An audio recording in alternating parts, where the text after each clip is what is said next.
Halo guys, Assalamualaikum warahmatullahi wabarakatuh. Welcome to my channel Sahabat Berhijrah Belajar Hidup dari Jalan Cerita. Seperti biasa, kita berhadapan dulu jalan-jalan ke Surabaya. Jangan lupa beli serabi ambo. Jumpa lagi dengan Ananda Wika. Terima kasih sudah mampir di channel aku. Tak lupa aku ucapin selamat merayakan Hari Raya Idul Fitri teman-teman. Mohon maaf lahir dan batin. Setelah kita kemarin berpuasa sebulan penuh dan menyambut hari spesial di bulan Syawal ini, seraya merayakan Hari Raya Idul Fitri. Tapi tahukah kalian bahwa sejarah perangnya mencatat bahwa di bulan Syawal ini pernah terjadi sebuah peperangan loh, dan itu terjadi pada masa Rasulullah SAW. Yaps, perang Hunain. Siapa yang sudah pernah dengar? Perang ini merupakan salah satu peperangan yang terjadi pada masa Rasulullah yang terjadi pada bulan Syawal. Bagaimana kisahnya dan apa penyebabnya sehingga pada bulan yang spesial ini terjadi sebuah peperangan ya? So, tidak usah berlama-lama, ambil aja.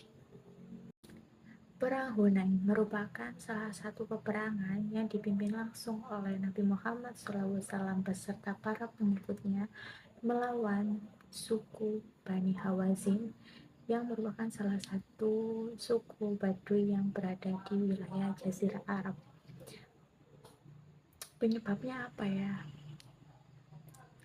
Jadi, Perang Hunain ini merupakan salah satu peperangan yang terjadi pada tanggal 8 atau tahun 8 Hijriah, tepatnya pada bulan Syawal bertepatan dengan tahun 630 Masehi. Peperangan ini terjadi setelah peristiwa Fatul Mekah atau setelah peristiwa penaklukan kota Mekah.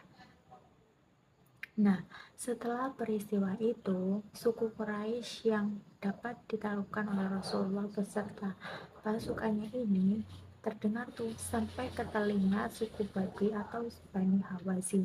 Bani Hawazin ini merasa terancam bahwa takutnya mereka ini menjadi sasaran Rasulullah dan pasukannya selanjutnya, dan pasukan kaum muslimin selanjutnya gitu. Jadi Jazirah Arab itu kan terdiri dari beberapa suku, ada suku Quraisy, kemudian suku Bani Hawazin dan lain sebagainya. Nah, Bani Hawazin ini takut bahwa mereka ini menjadi sasarannya Rasulullah selanjutnya setelah mereka berhasil menaklukkan suku Quraisy. Nah, salah satu dari orang yang membakar semangat kebencian kepada kaum muslimin adalah seseorang yang bernama Malik bin Auf. Ia terus mempengaruhi orang-orang untuk membenci pasukan muslim dan juga Rasulullah SAW. Ia bahkan sudah mengumpulkan orang-orang ini untuk segera menyerang pasukan muslimin. Dia mengumpulkan mulai dari binatang ternak, harta benda, para wanita, dan juga anak-anak dengan membawa mereka ke medan pertempuran untuk melawan pasukan muslim lainnya. Loh, kenapa mereka dibawa? Bukannya yang berperang itu adalah kaum laki-laki. Nah, justru ini menjadi strategi dari Malik bin Auf untuk supaya mereka ini nggak berlari saat mereka itu dalam keadaan terdesak gitu. Kalau harta benda di sekitar mereka kan otomatis para pengikutnya ini itu akan terus melawan pasukan muslim dan juga Rasulullah. Istilahnya itu kayak ada semangat gitulah dalam melawannya kan. Selain untuk mengalahkan pasukan muslim, juga mereka tidak mau dong kehilangan harta benda mereka. Begitu. Itu salah satu tujuan dari Malik bin Auf ini.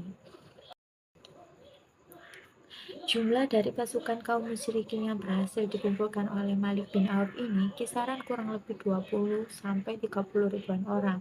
Sementara dari pasukan kaum muslimin itu berjumlah kurang lebih 12.000 orang.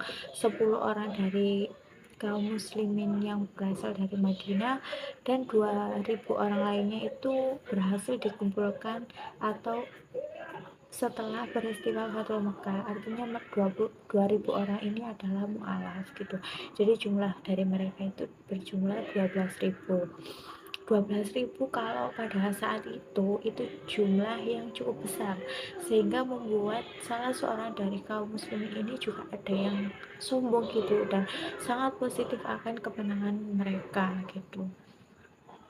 Meskipun ini kalau dibandingkan kaum musyrikin jumlahnya masih di bawah, tapi kalau di apa kisaran kaum muslimin itu cukup banyak gitu.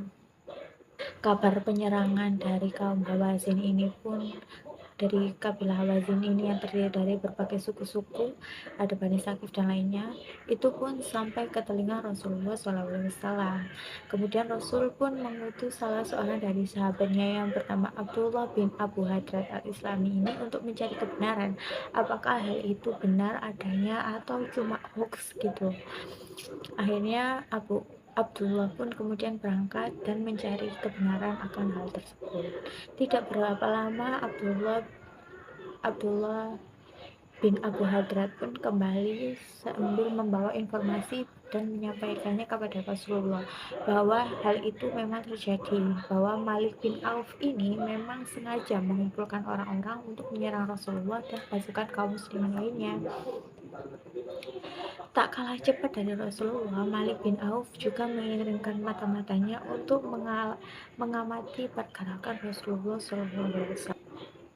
Singkat cerita, Rasulullah kemudian mengumpulkan para sahabatnya, mendiskusikan mengenai peperangan tersebut.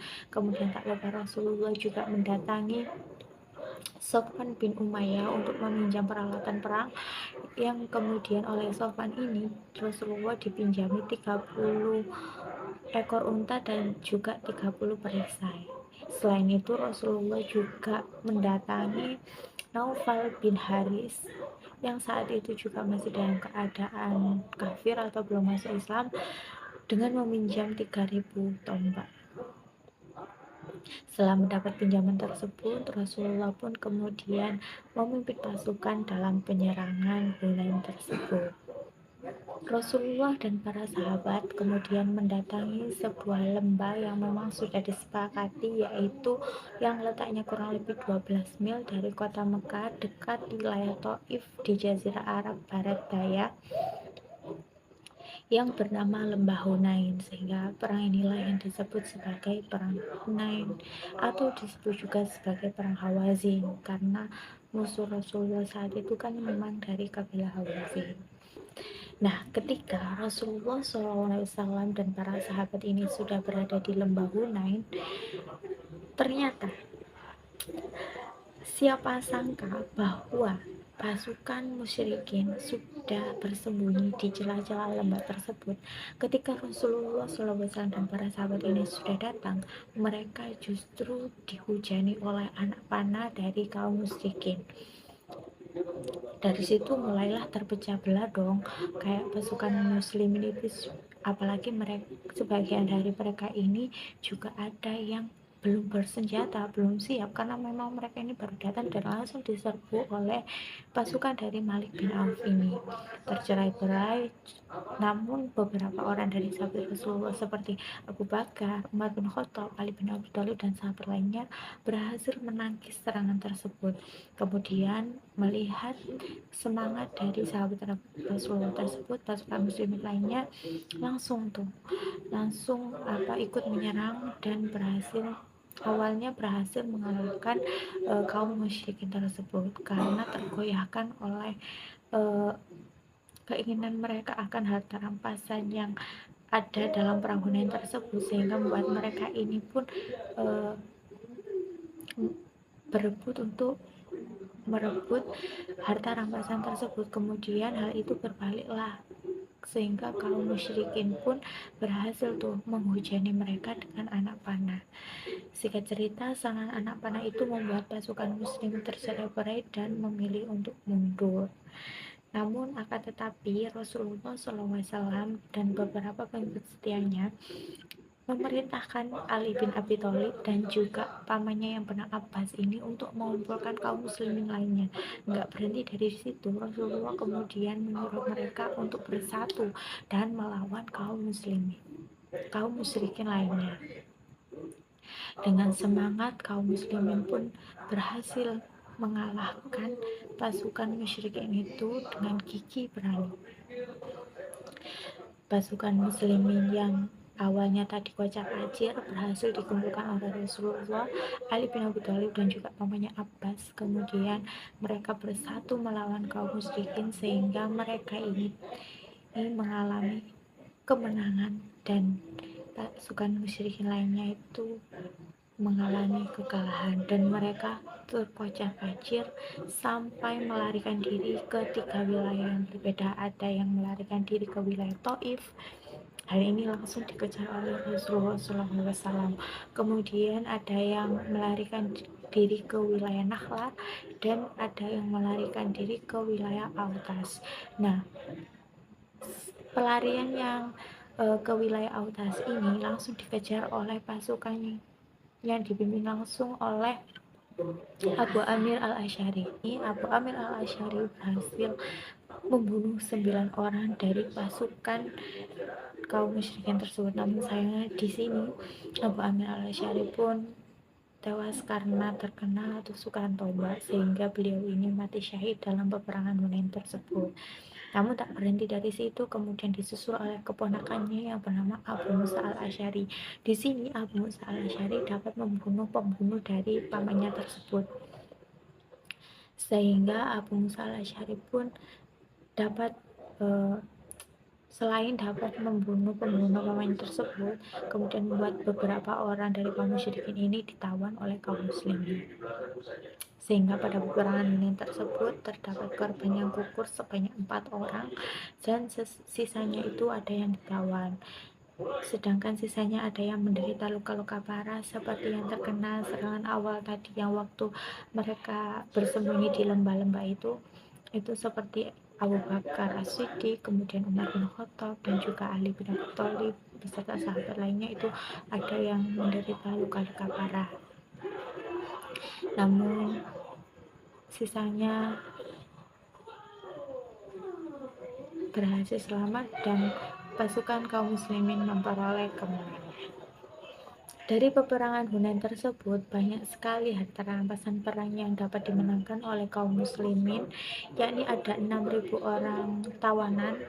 Namun pada akhirnya tawanan tersebut dibebaskan karena setelah perundingan dari delegasi Hawazin yang menemui Rasulullah SAW, akhirnya dibebaskan karena sebagian dari tawanan itu kan terdiri ada yang dari kaum wanita dan juga anak-anak. Kemudian ada 24.000 ekor unta, kurang lebih 40.000 ekor kambing dan juga 4.000 ukiah atau uang perak.